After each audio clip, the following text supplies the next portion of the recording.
Ay,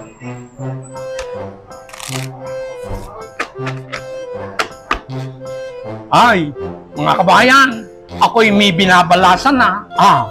Sino na ang kasunod?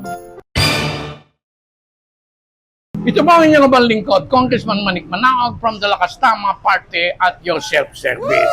Mga kabayan, madami na mga nagbabalita sa akin, madami na naman akong naririnig na mayroon daw mangyayaring balasahan na naman diyan sa Gabinete. Ay, anong mangyayari sa balasahan? Ano naman pakinabang nating mga Pilipino sa balasahan? Di, gayon na lang. Huwag na tayong magbalasahan. Lagi naman tayong putok dito sa tourism. Yung tagal mo na diyan sa pwestong yan. Putok pa rin tayo. Tagal nang tapos ng pandemic, putok pa rin tayo.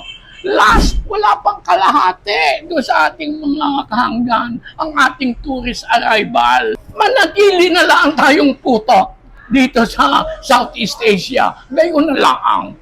Ay ano ba ang dapat nating gawin para tumaas naman ang tourist arrival natin? Meron na ba kayong programa? Ay doon tayo magsimula.